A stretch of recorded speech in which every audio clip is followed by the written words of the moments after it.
Glad you all decided to brave the heat today. Only thing I can say good is I was in Spain yesterday, and it's worse there than it is here, believe it or not. Worse? It was close to 100 in It's going to be close to Segovia. 100 today here, too. So. Right, but we're not there yet. And anyway, welcome. We're here to talk about U.S.-Mexican relations. And I don't know how many of you, as I look around, remember when Vicente Fox came to Washington for a presidential state dinner in 2001. And President George Bush said that the U.S.-Mexican relationship is the most important U.S. relationship in the world. And, of course, suggests how different today is than it was back 15 years ago. Today, Mexico has arguably become the principal target of President Trump's rhetoric and criticism. And it's interesting because the same reason for the harsh rhetoric from Trump is the same reason that Bush talked about the importance of the relationship, i.e. the extraordinary economic integration of the two countries and the increasing demographic integration and the importance of dealing with security issues, et cetera. The same exact reasons that Mexico is today a target of the, was why Bush had declared that it was perhaps the most important relationship with the United States. He didn't say perhaps, I said perhaps. He said it was the most important. In any event, we want to ask where the relationship stands now, where it might be headed, and maybe 2 or 3 possibilities, and what the impact is likely to be. If you could give us an extra couple of minutes on Mexico, Mexican politics, et cetera. And, we've already started preparations for renegotiating NAFTA. We're beginning to get some sense of where that negotiation may head. U.S. immigration policy is in the news every day and has clearly become harsher.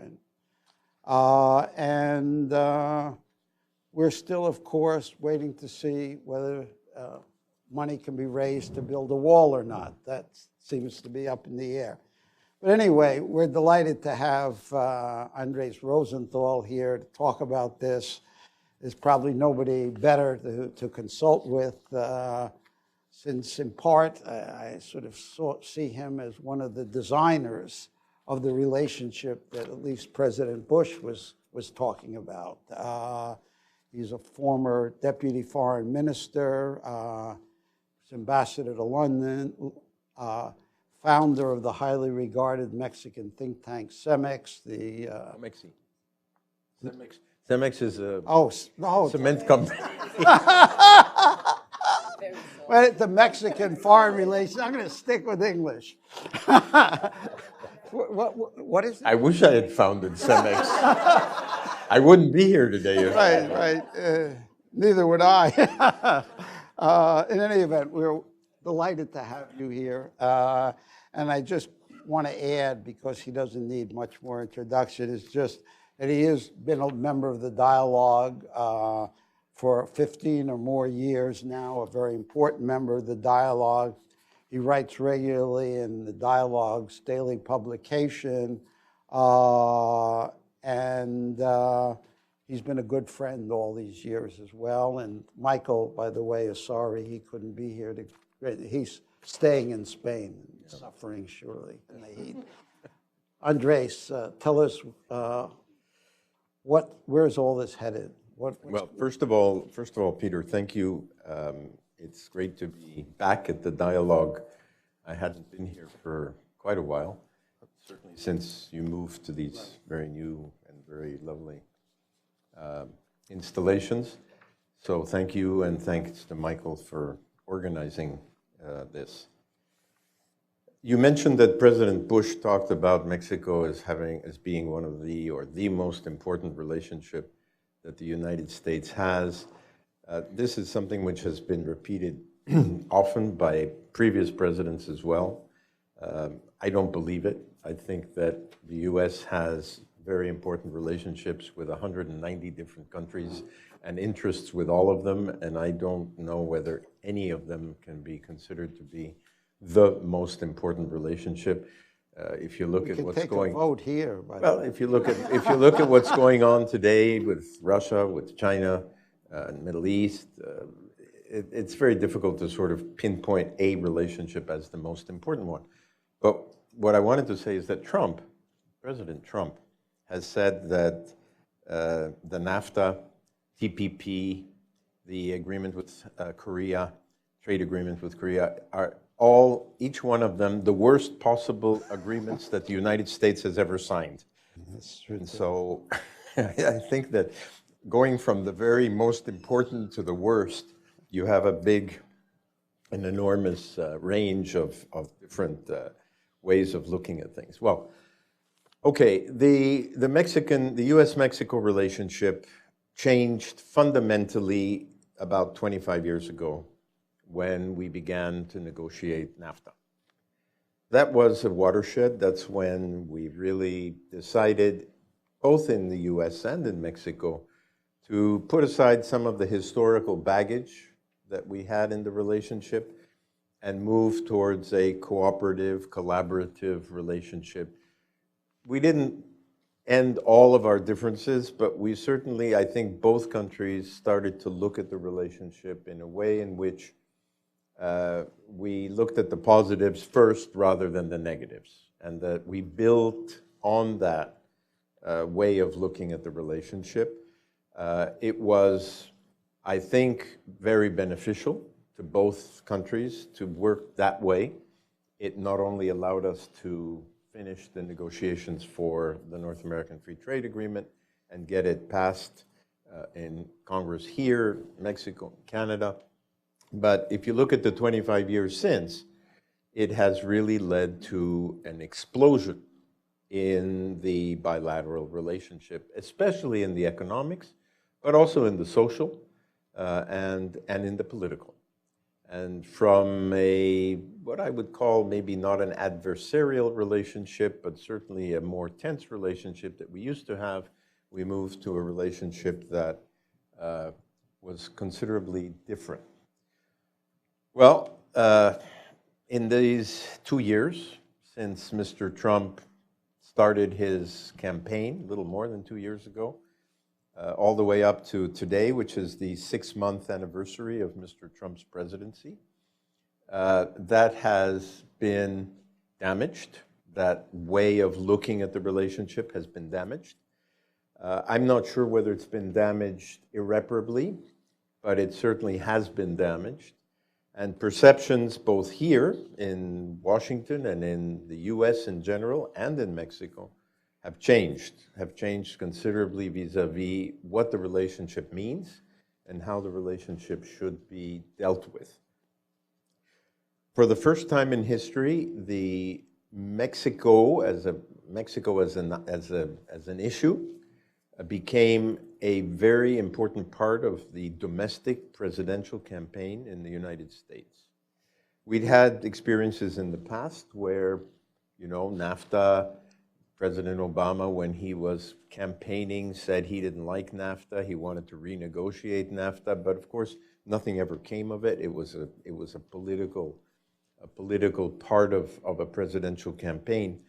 And initially, I think many people in Mexico, and also here in this country, thought that all this rhetoric that Mr. Trump used during his presidential campaign and then in the first months of his presidency really was still part of politics, of domestic politics in the United States, and that therefore once he became president, he would sort of become presidential. Well, he hasn't become presidential. We see that.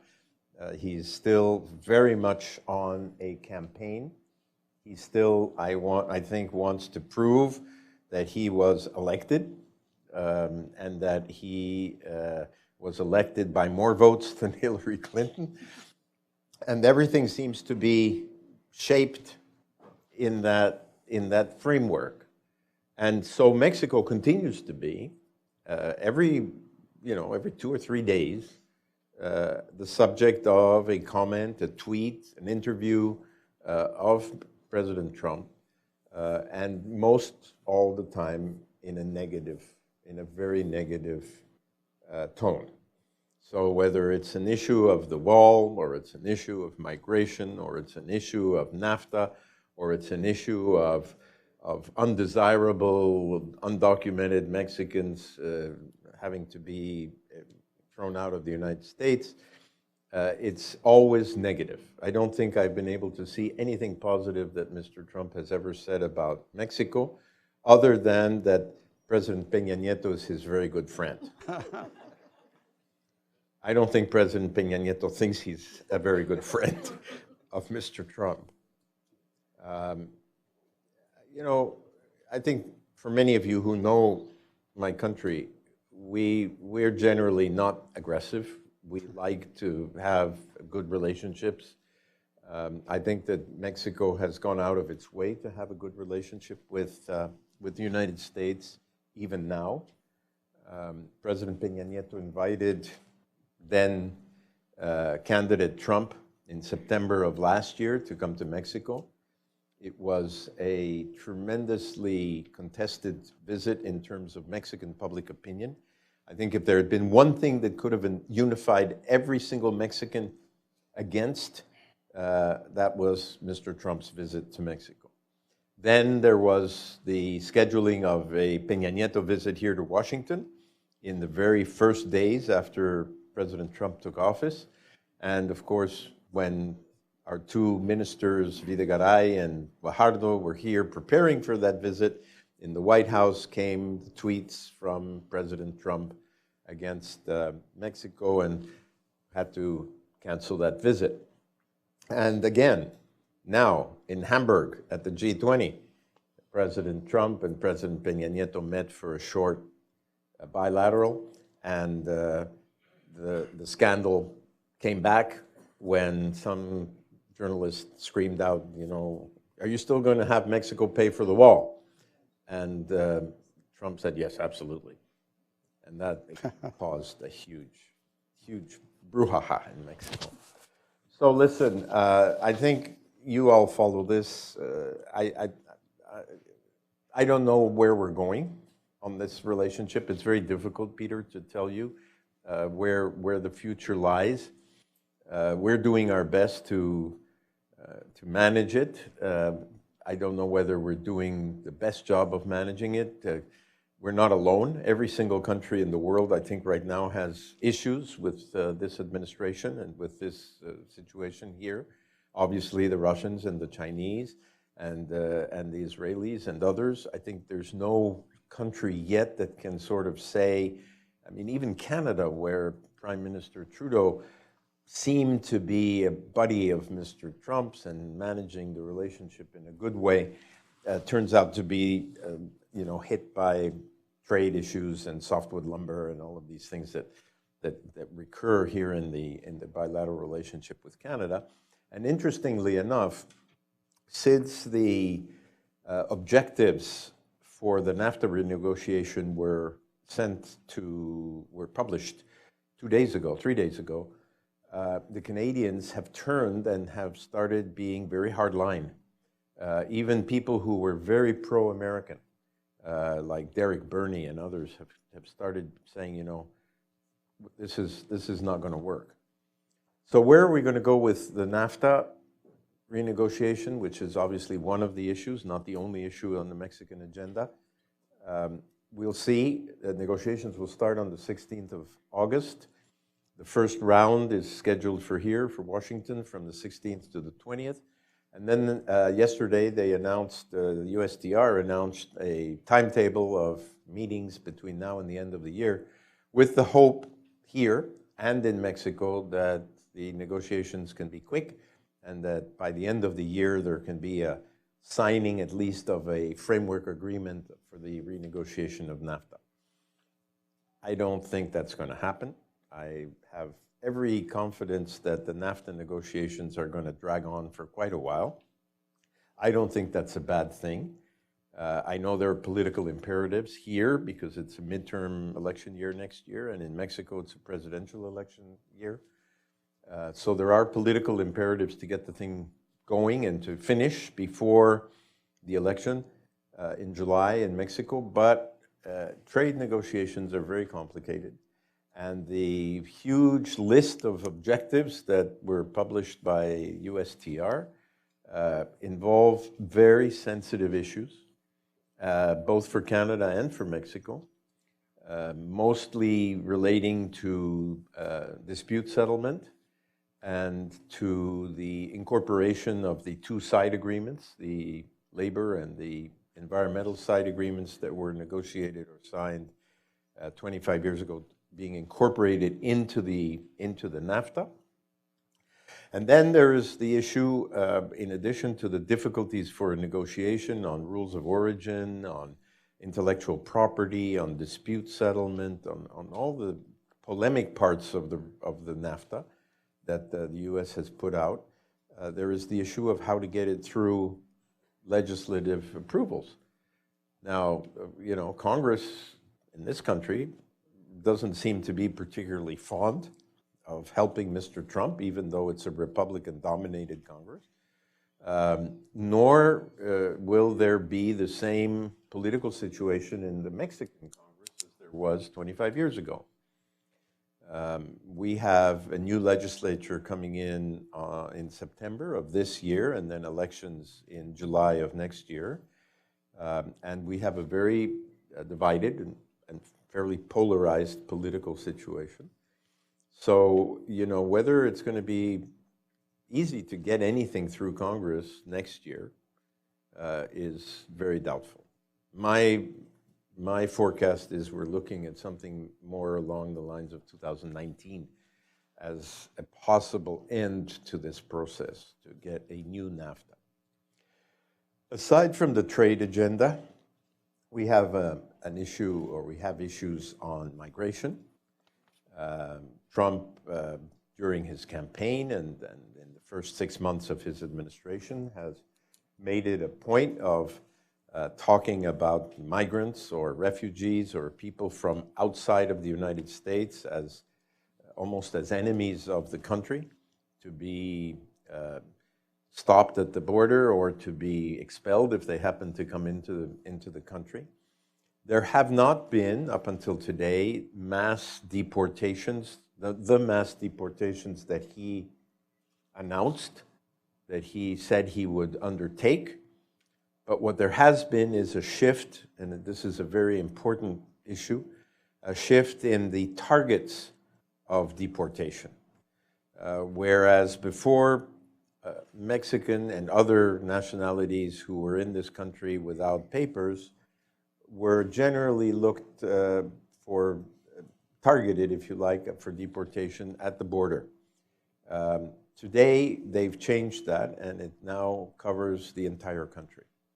And so you have things like SB 4 in Texas, and beefing up border patrol in the interior of the country, and workplace raids to deport people who are not criminals. He said he was only going to deport people who had the criminal backgrounds, but that's not the case. They've even begun deporting dreamers who had been under protection by the Obama administration. We still don't know whether that's going to change or not. There's a discussion, or I'd say not a discussion, there's a tremendous contradiction within Washington on what the situation is. One part of the government says one thing, the White House says another thing. It's not just on this issue, it's almost on every issue, but it's a major part of the migration issue. What's going to happen with the 600 or 700,000 young people who had been put under protection by the Obama administration to continue to live in the United States until the comprehensive immigration reform took place. Well, considering, you know, what's happened with healthcare, what's most probably going to happen with fiscal reform, I find it very difficult to be able to see how a Congress in this country, under present circumstances, is going to take on a comprehensive immigration reform program. I don't think it's going to happen. So we have on the migration side, again, a very complex situation which has changed from where it was before. And that means fundamentally that our 50 consulates here in the United States, the largest consular network that any country has anywhere in the world, is dedicated basically to helping Mexican nationals who are in this country to defend their rights and their interests, and to make sure that they have legal advice and to give them the options that they need in order to face this situation. And on other parts of the agenda, which have to do with border policy, border security, the common security agenda that we built up under Plan Mérida, with a very collaborative relationship between the Mexican security agencies and officials and the U.S., is also right now sort of floating in a situation where the Mexican government has decided that the relationship with the United States is a single integral relationship, and that therefore we will look at each part of the relationship not in isolation, as used to be the case, not in silos to make sure that one part didn't contaminate another part, but rather as an overall relationship. And if we founder on migration or we founder on NAFTA, that'll affect the security relationship, which is one of the parts that the U.S. is most interested in, especially as relates to Central America and Central American migrants coming through Mexico to the United States, and criminal prosecutions and extraditions and all of the things that we've sort of built up over these 25 years. So, you know, the panorama, Peter, ain't great. It really ain't. Hey. You know, I've spent most of my life, my professional life, on the U.S.-Mexico relationship. It's good times and it's not so good times. I have to recall that I lived through almost every single one of the very difficult periods of the bilateral relationship in the past, on migration issues, on environmental issues, on political issues, on you know, Iraq, when we were members of the Security Council. I can find any number of times in my life, in my professional career, when I dealt with very complicated and difficult parts of the relationship. But I don't think I have ever, I never in my wildest dreams imagined the type of relationship that we have today with the United States, which, to sum up, really is unfortunately, from my perspective, a big mistake on the part of the United States. The United States needs a secure and a stable government and a secure and a stable neighbor. And it needs it from an economic point of view, it needs it from a social point of view, and it needs it from a political point of view. And right now, all of that is sort of up for grabs. We really don't know whether we're going to be able to do that. And this will bring me to a little bit of a comment on Mexico's political situation. I think you all who follow Mexico know that we are a very divided country politically, just like this one is, and that we have presidential elections next July, and that right now, today, Mr. Andrés Manuel López Obrador from the Morena party is leading in the polls. Not surprising, because he doesn't have any opposition. There are no other candidates out there, so he's been a candidate for 15 years, and he tried for 2 years, for two 6-year terms to be president and didn't make it. And so right now he's leading. And of course, this is a bit like Mr. Trump. I mean, we're talking about a populist who comes out and promises all sorts of things that he will never be able to fulfill, but that makes people look at him with a more favorable attitude the existing established system of the PRI or the PAN or the PRD parties. And so it is, I won't say likely, but certainly possible that he might win the elections next year. And we will have then a populist left of center president in Mexico with a populist right of center president in the United States at each other's throats. And that will be the, I think, defining moment if it happens. I hope it doesn't, but if it does, the defining moment of a breakdown in the, what I consider to be the different relationship that we built up over these 25 years with the US. I think it's premature to sort of think that López Obrador is going to be a shoo-in. A lot of people think that. I don't think so. I think when the other parties name their candidates, which will be sometime probably very late this year, early next year, they will, there will be a campaign for 6 months, and we'll see how López Obrador, who traditionally in the past has been his own worst enemy in terms of the things he says and the things he sort of does, a little bit like Mr. Trump, or maybe a lot like Mr. Trump. I think that it'll be interesting to see how his presidential ambitions move forward. But in any case, I would think that the US and the administration here in Washington would be looking to not have that type of a leadership in Mexico, because that would, I think, make it even more difficult to handle a bilateral relationship if it were Mr. López Obrador. He is, you know, he's on record. He's been on record for 15 years. He doesn't like NAFTA. He doesn't like the structural reforms that Mexico undertook on the energy side and on other things. He, at one point in his campaign 12 years ago, said, you know, to hell with the institutions. It sounds to me very much like Mr. Trump. It really does. I mean, from a different perspective, but the same sort of thing. Don't believe in our institutions.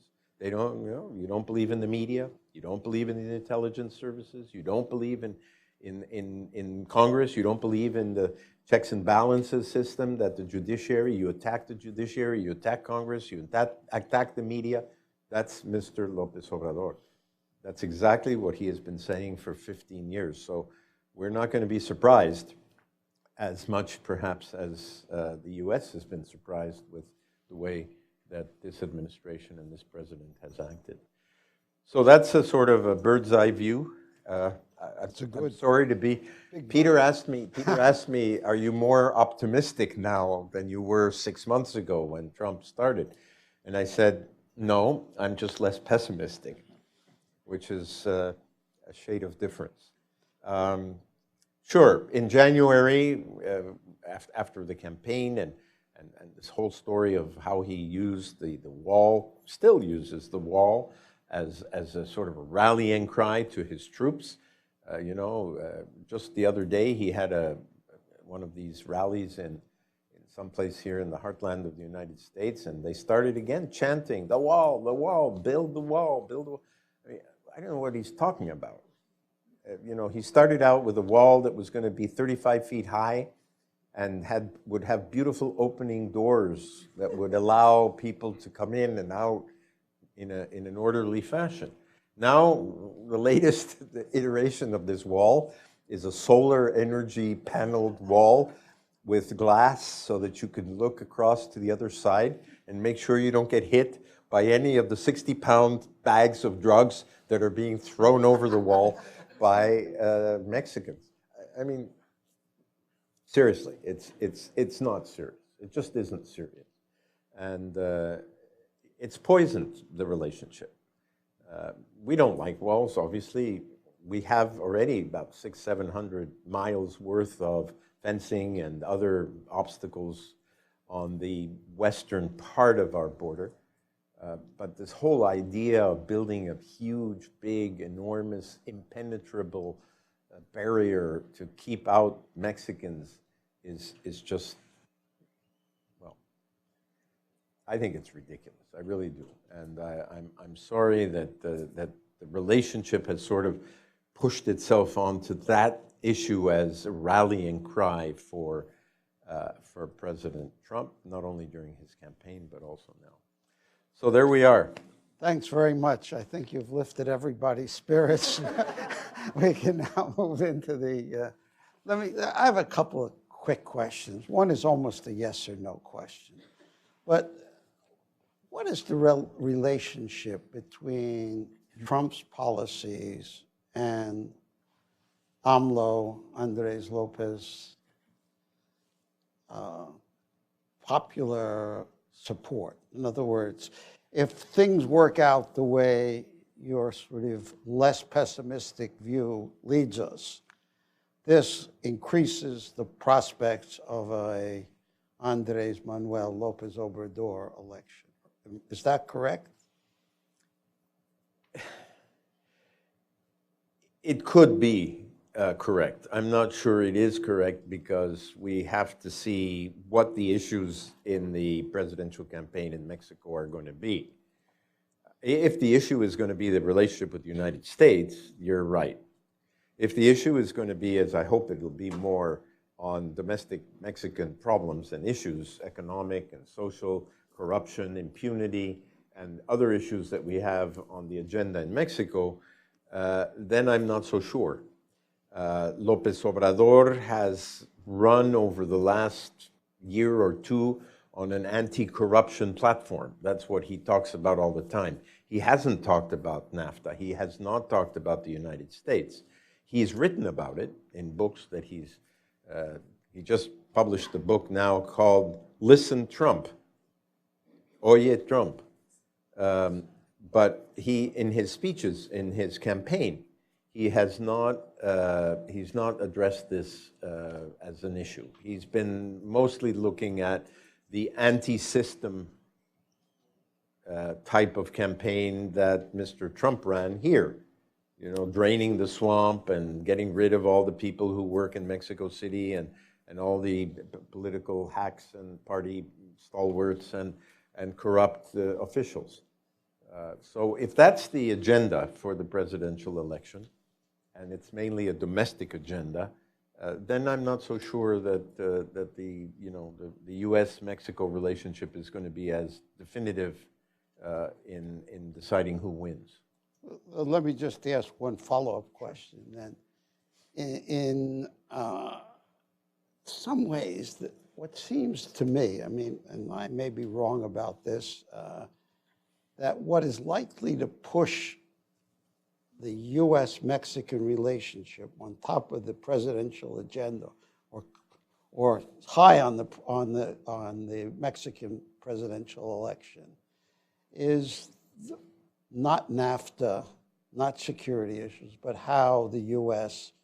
treats its Mexican origin population here. Not only deportations, but the huge anxiety that's been created, the kind of sort of sense that things are unstable now for most of, even Mexicans who have been here for long periods of time feel unsure of themselves, and they all have some relative, et cetera, that's what could most sort of make U.S.-Mexican relationship the core of the campaign.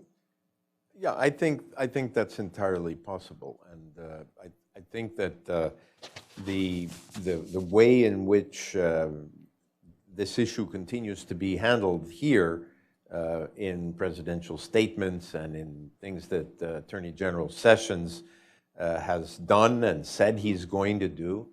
He may not be there for very long, as I understand. Mr. Trump doesn't seem to like him either. He doesn't seem to like anybody. I think the only people he likes is his daughter and his son-in-law. Unless there's been a recent statement that... Well, I don't know. But you know, for example, Sessions has a record, a history in Congress as being extremely anti-immigrant, anti-Mexican, and he has not only begun to instruct the U.S. Justice system to do certain things, but he has also announced that he's going to do even more. So yes, I think you do have that situation as an option. And I think that López Obrador, who appeals basically to a, I would say, lower middle class and lower class core group of supporters, most of those have a direct relationship here in the United States with a family member or a history of having been here or having come or having people who are here. And so that will make a difference. Okay, we're going to open it up for questions now. We have a good period of time, and we should be able to get to almost everybody here if they have a question. Why don't we start here? You had your hand up very quickly, and wait for the microphone. And just tell us who you are and who you work for. If you work, if you don't worry. All right, so my name's Thomas Seeger, and I'm a graduate of Georgetown University. My question is, do you see any Mexican politician that can be the anti-system candidate aside from López Obrador? No. Well, that was. But I will tell you that López Obrador is not really anti-system in terms of who he is and where he comes from.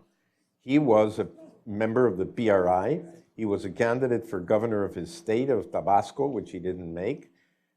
Then he went off and split from the PRI together with a group of other people and founded the PRD. Then he didn't like the PRD because they didn't give him the attention that he thought he deserved, and so now he split from the PRD and founded Morena. But he is as system as they come. I mean, a 15-year-long presidential candidate is a system in itself. So I find it difficult to think of anybody. You know, this coming election will have independent presidential candidates for the first time. There are already 6 or 7 that have thrown their hat in the ring, including the governor of Nuevo León, who was elected as governor as an independent candidate, but he's also passed PRI.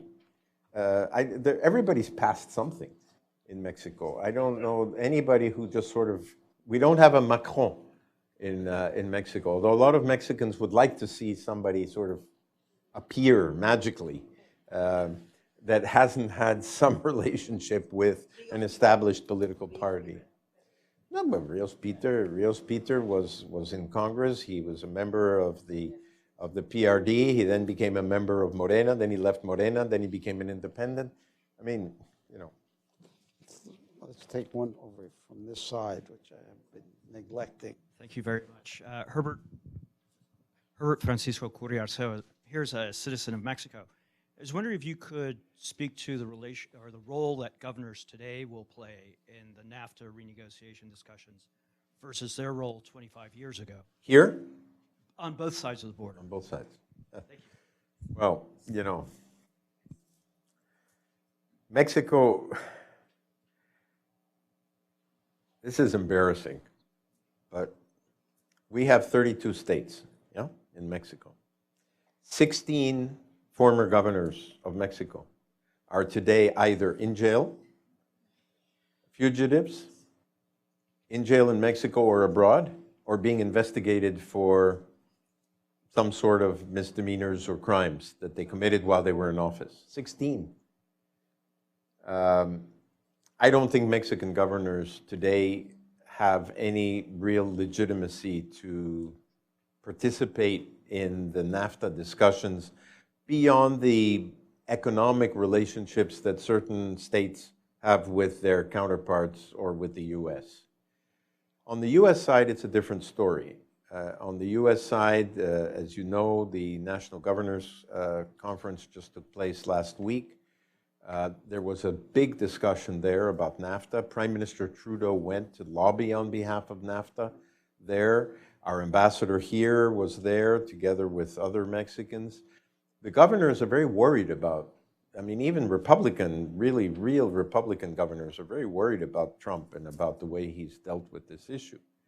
I mean, we're talking about a bilateral trade relationship with Mexico that is at about 600 and some billion US dollars a year. If you add Canada to the mix, we're at a $1.1 trillion trilateral relationship. Most of that goes to governors and states that voted for Trump, funnily enough. The agricultural sector, the manufacturing sector, the people he appealed to that didn't have jobs and the Rust Belt and all of that story. Nobody ever talked about the number of jobs that were created thanks to NAFTA. It was always how many were destroyed or how many left or how many went to Mexico. It was never how many were created in the United States. The number is somewhere between 8 and 12 million jobs that depend on Mexico and Canada. So, throwing NAFTA under the bus and being ready even to sign the executive order to say that the U.S. was withdrawing from NAFTA, what did it provoke? It provoked his Secretary of Agriculture to go to the White House with a map and show Mr. Trump where his support came from the agricultural states that sell billions of agricultural products to Mexico. So I think here, yes, here governors and states have a very important role to play.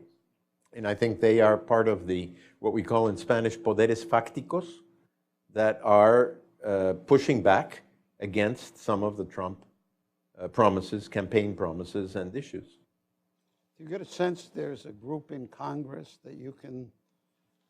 that Mexico has, Republican side, Democrat side, that's going to raise their voice on this?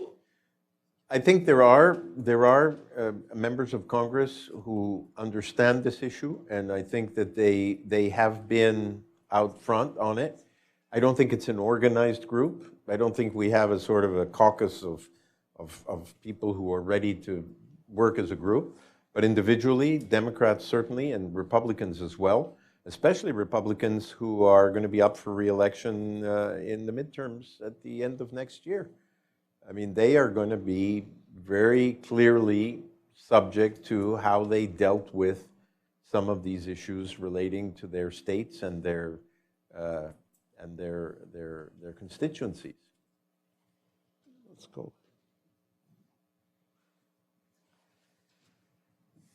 Guy Berkeley Research Group. Mr. Ambassador, can you give us a sense of whether the judicial reforms in Mexico have any chance of taking hold over the next few years and really going after the impunity that affects the governors and as well as private businessmen, legislative officials? Thank you. It's good to see Guy in Washington.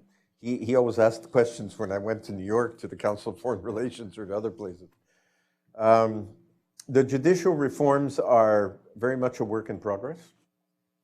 They have, in some cases, already managed to change the adversarial system in terms of the imparting justice in Mexico from the very untransparent, non-transparent, and obscure way in which judges dealt with cases in Mexico to a much more open system. Not all states have yet made the transition from one to the other, but they probably will soon, all of them be in that new system. That gives a large degree of confidence in the transparency of how the new system works. Whether or not that is going to change the fact, and I go back to the 16 governors who are being either held or investigated or are fugitives, they're all ex-governors. None of them were ever targeted while they were in their governorships. And that's, of course, the issue of impunity, and that's the issue of the political system protecting its own. And that is a cultural issue, together with a judicial issue. You need to have somebody like Brazil's prosecution system to be able to go against a sitting president or a sitting governor or a sitting something. I think Peter's the Brazilian expert here, but I would say maybe about 30 or 40% of Brazil's GDP is sitting in prison in the private sector. No, it is. It's true. Plus, of course, the impeachment of lowballing Dilma, the impeachment of Dilma, the possible impeachment of Temer, or I mean, that's a different thing. You have an independent judiciary that is there, maybe even exaggerating on the other side of the equation, but we don't have that in Mexico. We do not have yet a truly independent judiciary system, and therefore the rule of law in Mexico is not the name of the game. Now, curiously enough, from my perspective, that doesn't seem to affect investment in Mexico or people wanting to do business with Mexico. It's sort of discounted as part of the cost of doing anything with Mexico. And you know, I now work very much with private sector clients in my consultancy, and I'm always amazed at how little they worry about these issues of justice and rule of law. One of the reasons is NAFTA. NAFTA gives a very strong degree of protection to foreign investors. And now Mr. Trump, in his objectives that he sent on renegotiating NAFTA, wants to take those investment protections away. He wants to take Chapter 19 out of the dispute settlement provisions. And he wants U.S. disputes with Canada or with Mexico to be decided in U.S. courts in a trilateral deal. Well, that's not going to be acceptable to Canada, and it's not going to be acceptable to Mexico. So I don't understand a lot of what's being proposed. I don't understand why the U.S. government would shoot itself in the foot with U.S. investors who use NAFTA as their basic protection on the legal and justice system in Mexico today. The young lady in the back. Thank you. Good morning. Kendra Blenden from Witness for Peace. You were talking about how migration and NAFTA is kind of changing our holistic relationship with Mexico. So how do you think that the animosity between our countries on immigration and on economics in NAFTA will affect security and military policy on the war on drugs? When you look at a holistic relationship, you basically come up with the, nothing is agreed until all is agreed. And obviously, I think our security relationship with the United States on the war on drugs, which I don't like to call a war, but shall we say our drug policy, which, by the way, is being contested in Mexico. We're sitting there doing the U.S.'s dirty work at the same time that the U.S. is legalizing marijuana in a whole bunch of states and for recreational use, for medical use. And still in Mexico, we're expected to sort of stop everything from coming into the United States, which is an impossible task and won't happen ever as long as there's a demand in this country. So not only on the drug issue, but also on the organized crime, the fight against organized crime, the fight against people who traffic human beings on the migration thing. All of that is going to be very much seen in the light of how the rest of the relationship evolves. If we hit a brick wall, talk about walls. If we hit a brick wall on NAFTA, or if we hit a brick wall on the migration agenda, or on any of the other parts of the relationship that don't directly relate to the security part, the security part will be damaged. There's no question about it. Mexico does all sorts of things for the United States now that it never did before. I mean, we allow U.S. law enforcement to be present in Mexico. We stop Central Americans from coming into Mexico because they want to go to the United States. We extradite Mexicans to the United States, something which we never used to do before. I mean, all those things are things that the U.S. wants to continue and enhance. And if you listen to Secretary Kelly or to Attorney General Sessions, all they say all the time is Mexico needs to do more. Mexico needs to do more. More resources, more people, more effort. Well, yeah, fine. But we also would like to see the U.S. do more on some of the issues that we would like to see here. You've been very patient. Thank you. Patience is a virtue. It is. Rafael Bernal from The Hill. You talked a lot about how Trump's rhetoric will affect politics in Mexico. How about the other way around? You mentioned López Obrador's book. Diputado Braulio Guerra was here and he sued Trump over climate change.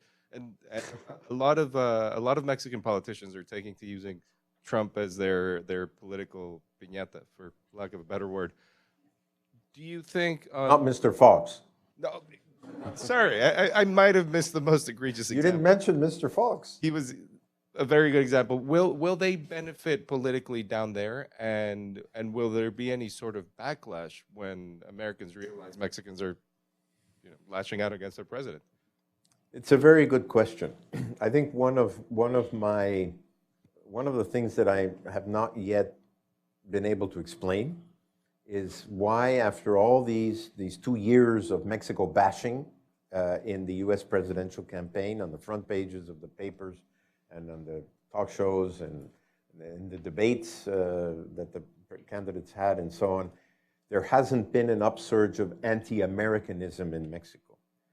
To go back to the old, historical baggage story, it hasn't happened yet.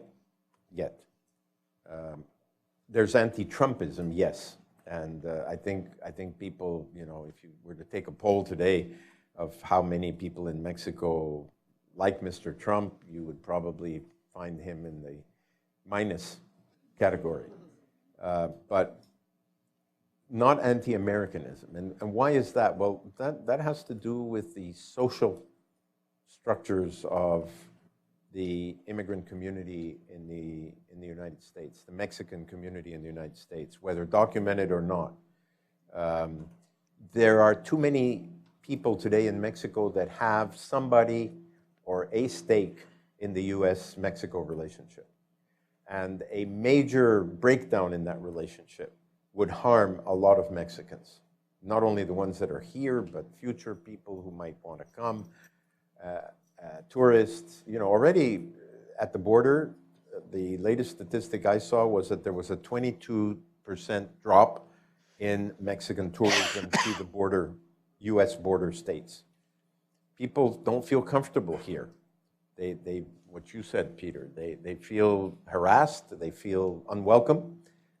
They've been characterized in very unfortunate terms by Trump, not by Americans in general. If you look at Pew research work, and if you look at media polls and other things, you'll find that by and large Americans are favorable, by and large, favorable to Mexico and favorable to Mexicans.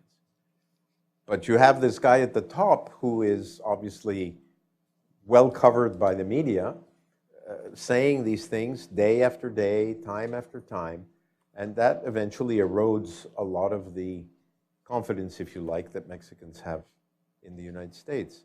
But so far there has not been a backlash in terms of Mexicans' attitudes towards the United States. U.S. attitudes towards Mexico, depending on who you're looking at and what segment of the population you're looking at, probably has changed, and it's probably changed for the worse, because there is a segment of the population, the one that appeals to Mr. Trump, that is fundamentally looking at Mexico as a threat because of immigration, because of drugs, because of crime, because of whatever. We're the 8th largest recipient of tourists in the world. We receive millions of Americans every year who come to Mexico. You will not read of any sort of huge rise in the number of incidents that Americans face while they're in Mexico. So I think, we'll see what time does to this. It was a long period of time between when Mexico lost part of its territory to the United States, and children in school were taught all the time in primary school about the loss of our territory to the United States and how the United States stole half of Mexico and so on. And that is no longer on the agenda, hasn't been for 25 years, but it certainly could come back. I mean, there is a latent issue of tension between Mexico and the United States that relates to history. And, you know, history is wonderful, but we don't want to be guided by history in terms of how we deal with our relationship. Let's take these two gentlemen here have both been very patient. Why don't you go first? Tell us who you are. Hi, I'm Mad Godinez. I'm a 19th century historian and currently seconded to the White Oh House. boy, we're not talking about history. No. Well, we are actually, because history is not only a narrative, it's also a myth, and it's a story that we tell ourselves. Right. So some of it is. And so I'd like to offer a counter thesis to the great man theory that's, you know, kind of what's dominating the populist movement right now. And I'll tell you two key variables to kind of create a dialogue. First, both in Mexico, well, in Canada, Mexico, and the United States, we're federal systems, federal republic systems that have competing centers of power. They're absolutely essential to complicating this problem, especially for great man politics. The second thing I'd say is that we haven't talked about the role of the civil servant. We've forgotten that civil servants in all three countries are working tightly together and doing with, not for. So in efforts to create a dialogue, I'd offer that counter thesis. Let's take a second question then. Good morning, Mr. Ambassador. My name is Craig Deere. I'm with the National Defense University. Perhaps more interestingly for you, I had the opportunity to serve in the NSC under the president for a month until I got fired. And had the dubious distinction of actually listening to that phone call, which I'm surprised my hair hasn't turned your color yet, but it was, yeah. Sorry, could you speak up because? No, that's okay. It was. No, I want to hear what you said. I actually listened to, I was on the phone call, and I made some silly comment about hair. Doesn't matter. But interestingly enough, and without collaboration with my Bring you up to the stage. colleague here, I was going to push back a little bit because in my very short time, and I had seen this earlier, and I've seen it since, and I'm a bit of a historian of the U.S.-Mexico defense relationship. When you get below a certain level in the White House, and probably within certain cabinet agencies, the support for a strong and effective U.S.-Mexico relationship is pervasive. Absolutely. And so the good news is that, this is my cautiously optimistic comment. I think the president is capable of learning, and the example I use is NATO. You know, NATO's obsolete. A week later, prior to the time he goes, he's briefed. Who knew? He didn't say he was wrong. NATO is no longer obsolete. I think the key term is ignorancia. He and those of his ilk ignore the facts. And if everybody else continues to stay the course, I think we'll be okay. And the one minor case study, arguably the most difficult one, is the U.S.-Mexico defense relationship. And if you talk to virtually every Mexican officer, Army and Navy, but especially the Army, they will tell you that the defense relationship has never been better to continue today because we have finally figured out that it's in our mutual advantage to do so. So, yeah, I'm not super optimistic, but I think I'm a little bit more optimistic than you are, and I'd like your response, please. Thank you. No, you're absolutely right, both on the issue of the, shall we say, the second, third, and below tier part of the government structures, federal government structures that exist in the United States and in Mexico as well, although we don't really have a formal civil service. I think in that we are different from Canada, we're different from the US. Our civil service, efforts to create a civil service have not been very successful. And so when the government changes, when there is a new government every 6 years in Mexico City in the federal level, almost the entire, bunch of people leave.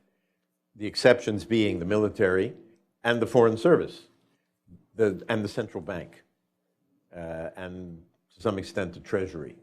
Other than that, it's sort of, sweep out all the old and bring in all the new, drain the swamp. And if it's an opposition change, then of course it's even worse. But you're absolutely right about the defense relationship. And that's something which I'm very pleased about, something which on many occasions we insisted a great deal, I and others.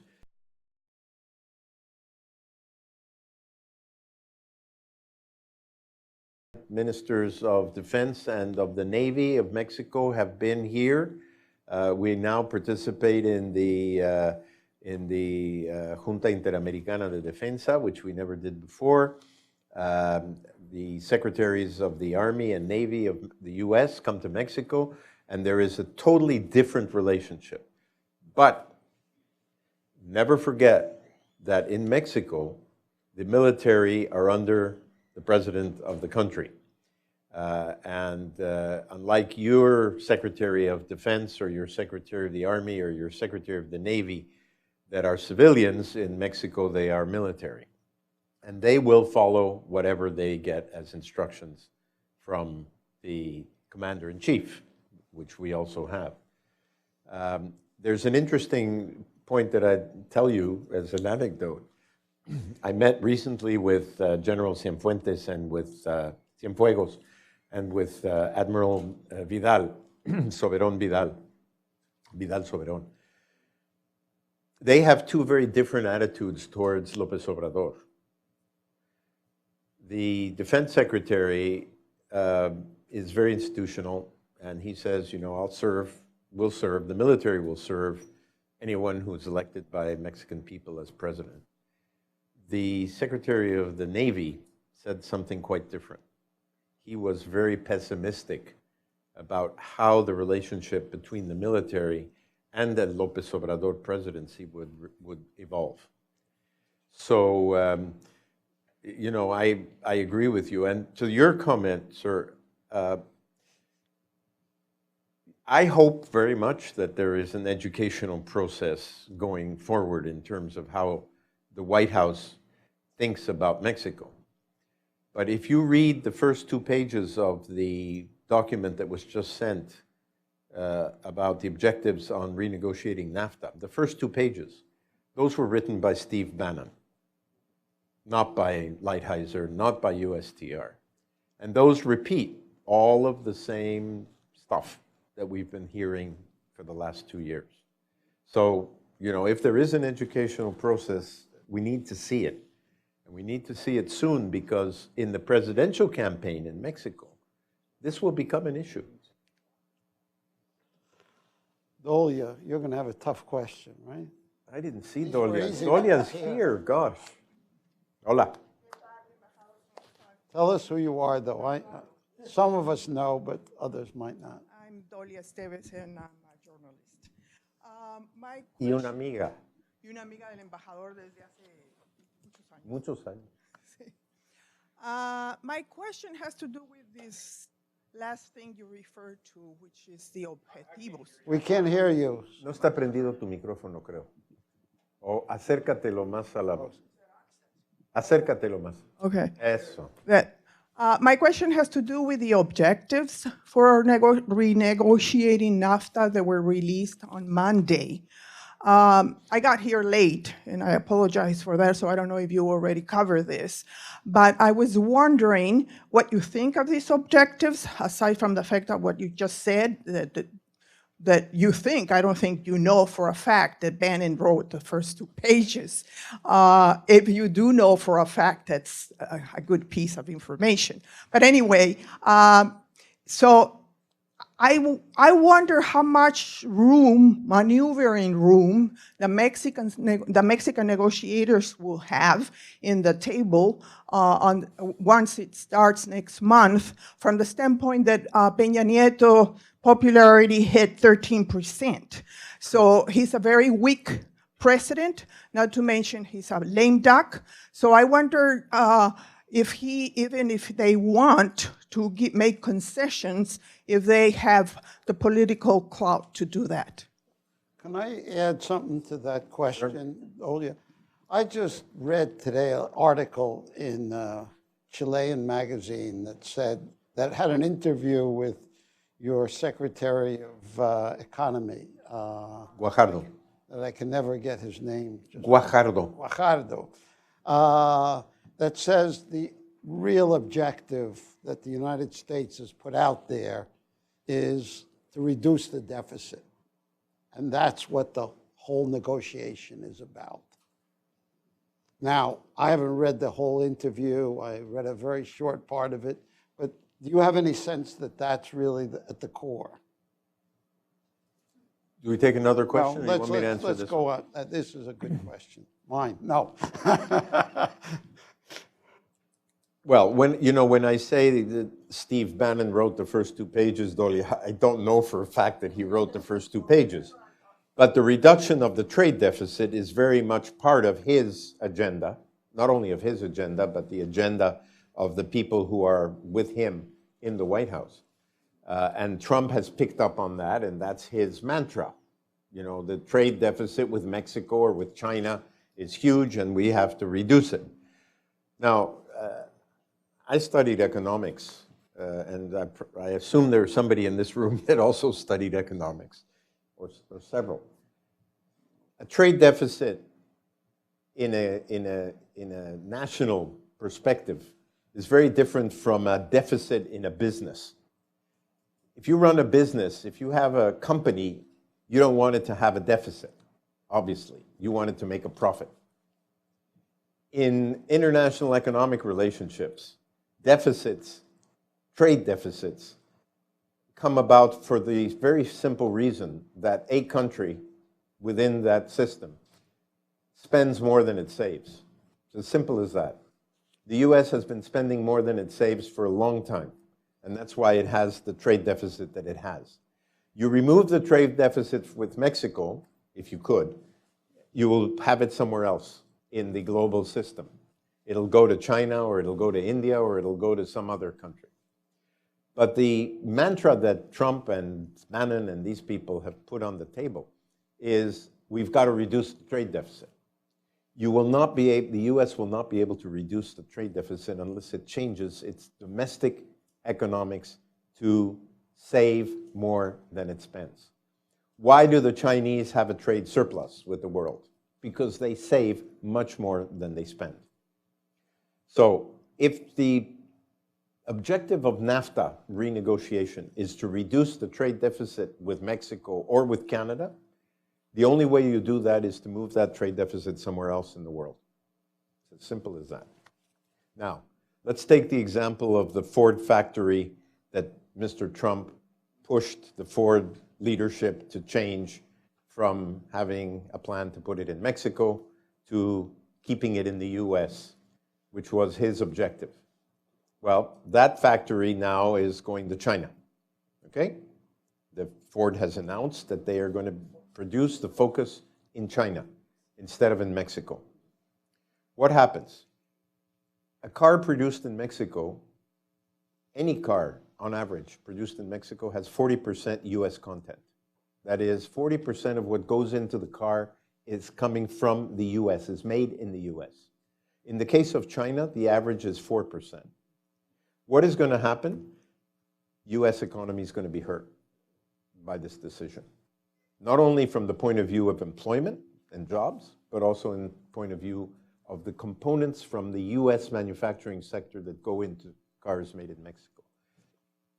These are some of the contradictions in these policies, together with the issue of the trade deficit. So when Guajardo says, I'm worried about the objective being reducing the trade deficit, he's looking at it from his point of view that you cannot reduce a trade deficit without moving that deficit somewhere else and harming the US economy by doing it. Because the trilateral relationship with Canada and with Mexico is extremely beneficial to the United States, notwithstanding what Mr. Trump says. It has been very beneficial the number of jobs that have been created in the US thanks to Mexico and Canada, the amount of American exports that go to the US, to Mexico and to Canada, the number of imports that come from the US into Mexico and Canada, all of that is tremendously important. And by saying, I'm going to reduce the trade deficit, the only thing you're going to be doing is shooting yourself in the foot. I mean, I find that is the answer to the fundamental question. On the objectives, you know, we've only seen them for the last 3 days. I'm not surprised by what's in them.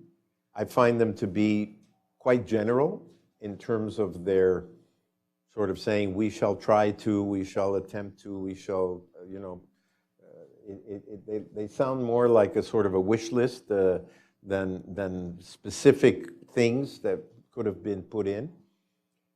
But there are 3 or 4 issues which I know that both Mexico and Canada will have difficulty with.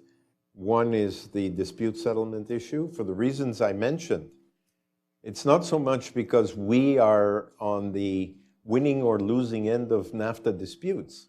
It's because that dispute settlement and investment protection part of NAFTA is what has brought US investment to Mexico.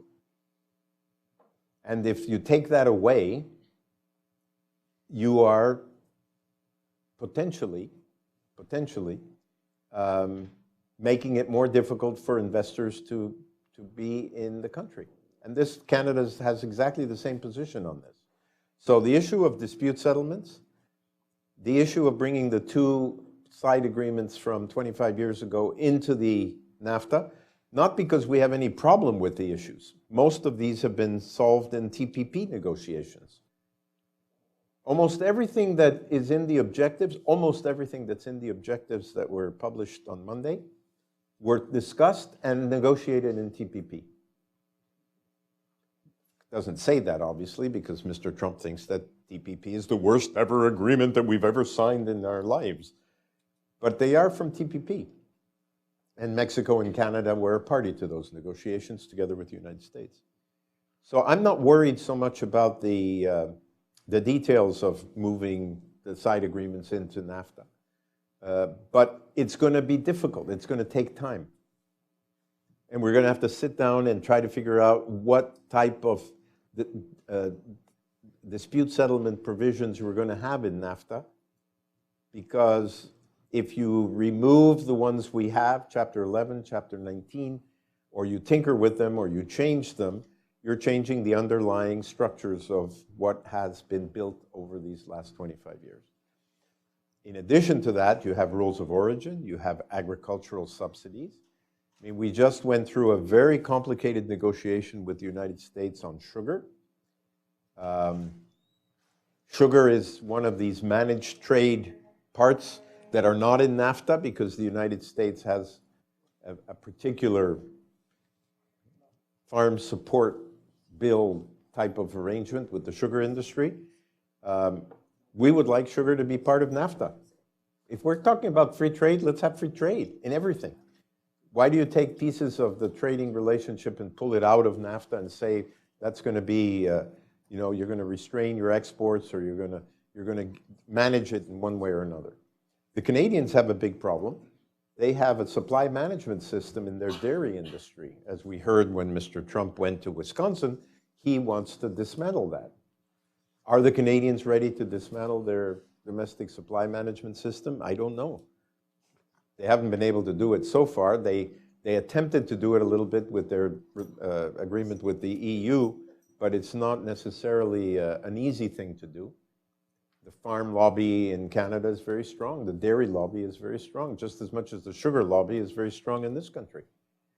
And the Mexican agricultural lobby is also very strong. And we would like to have more access for our agricultural products into the United States and not be faced with these artificial protectionist measures that come up every once in a while against our avocados or against our agricultural products or beef or the country of origin labeling or any of these issues. I mean, You know, I can't ever forget when I was Deputy Foreign Minister and I was running around the United States trying to sell NAFTA here in this country, especially outside of Washington and New York and so on.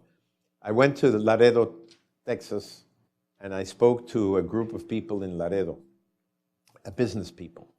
And they looked at me and they said, you know, what is this free trade story?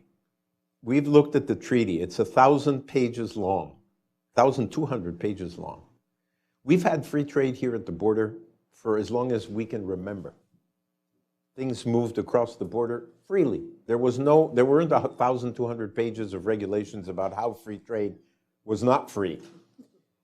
And I kept this in my hand and I said, you know, that's true. Today, 25 years after we've signed and ratified and put NAFTA into force, there are still enormous issues that have not been solved in the trading relationship among the three countries. For example, we still don't have a single customs document. Every country has its own, Mexico, Canada, and the United States. The European Union has a single customs form that they use for all of the trading that goes on between the 28 countries of the European Union. And we three have not been able to do it in 25 years of negotiations. So there are lots of things we can do to make NAFTA more, to perfect it. And we can bring in all the issues which weren't around back in 25 years ago. E-commerce, energy, because Mexico had a constitutional prohibition, issues of intellectual property, a lot of the things that were negotiated in TPP. TPP was a great way to enhance NAFTA. TPP was going to be what now we're going to do starting in August. And Trump threw it out of the window. I think probably a lot of people here regret that because it would have been a much simpler way of doing what we needed to do. Now we have to start over to some extent. We'll see how it goes. You might have had to start over with Hillary as well. So. I don't think so. I think Hillary's talk about NAFTA and TPP was like Obama's talk about NAFTA and TPP. You know, we don't like it, we don't like it, we don't like it in the campaign, and as soon as he became president, he never ever mentioned NAFTA again. I have two people that have been very patient, and I'm going to call on them, and then we're going to make the question short. We don't have long. We are taking advantage. Absolutely, Peter. Andres here. Andres, Michael, it's you're great next. seeing you again. I'm Daniel Vasquez, and this is a personal question that I have for you. One of the issues that really caught my attention when the negotiating objectives were released was the issue of corruption. And there's supposed to be some sort of measure or chapter within the agreement. Where do you see or what do you think that the Mexican government can agree to, and what do you think that the Mexican private sector can support as related to corruption regulation within the agreement? And this is kind of a follow-up to her question. Let's take one more. And excellent then we can answer. Yep. Mike? Mike Massetti, good to see you again. Thank you for this. There's been quite a bit of speculation in Washington and maybe in Mexico too, almost a guessing game. At what point does Canada throw Mexico under the bus in order to get what it wants out of NAFTA? You seem to be suggesting up to now that the NAFTA negotiating document is going to push Canada and Mexico closer together. Absolutely. Let me take this one first, and then I'll take the other question. There was, at the outset of the Trump presidency, a feeling in Canada that they would be better off negotiating bilaterally with the United States rather than trilaterally, including Mexico. This is a sort of a recurrent theme, by the way, among some Canadian academics and former government officials who believe that the relationship between Canada and the U.S. is a much more positive relationship overall than the one that Mexico has with the U.S., and that some of the issues are different and so on. That's no longer the case, fortunately. I think there was no way in which you could have a trilateral treaty or trilateral agreement being negotiated two bilateral separate tracks. I know the US would like that, obviously. The US has always wanted to have its hub and spoke system so that it is the center of everything. But in this case, I think the Canadians finally saw the light and they decided it's going to be a trilateral relationship. And as we speak, we have a group of Mexican trade negotiators in Ottawa talking to the Canadians about the objectives that we saw Monday and trying to find ways in which we can work together. And there will be areas in which there will be commonality of purpose between Canada and and Mexico vis-a-vis these objectives. Canada, by the way, will publish its objectives, I think, in a couple of weeks, and Mexico will publish its objectives also, because our consultation period ends on the 27th of this month, next week, and as soon as that is over, there will be probably a Mexican paper as well. So we'll start the negotiations on the 16th of August with 3 clear objectives that each of the countries in this agreement are going to face. Corruption, the objective to put in a corruption part of NAFTA, which is really not corruption, it's more, shall we say, code of ethics about how companies and governments should behave on the putting NAFTA into operation. I think is very welcome in Mexico, as far as I can tell, from the private sector, from the public sector. We are engaged without that anyway in an attempt to bring in a anti-corruption law, which just took force day before yesterday. Unfortunately, our Congress, which is probably as ornery as the US Congress, has been unable to name the anti-corruption prosecutor that the law provides for. That may still happen, hopefully, in the next few weeks or month. But I think the corruption issue and the impunity issue and the rule of law issue is so fundamental today in Mexican domestic politics and the way we look at things in Mexico, that independently of whether it's in NAFTA or not in NAFTA, there's going to be a very strong push by private sector, by politicians in the campaign next year. Campaign next year, I think, is going to be run on that subject. That's going to be the issue in Mexico: corruption, impunity, rule of law. Because we realize, I think, very clearly that we are very far from where we should be on those issues. Andres, this has been a terrific session. Thank you. And it's always a pleasure. You're all very patient. Most well, of you. And we all, that side all left. except for our friend from who used to be with the NSC. In any event, I think we all come away with knowing a lot more than we did when you came here. Thank you. Well, we should do this. We should do this again. Somewhere every in half the fall. hour in order to keep track. Yeah. It's like one of these wonderful TV series that you have here. I mean, the situation changes day by day. But we should do it again in the fall, so when we have a chance to see how the negotiations start. Particularly when we have some news on NAFTA, maybe. Thank you. Great. Gracias. Gracias, Dina. Estés muy bien. Hasta luego. I want you to come and meet Andres. Okay. What?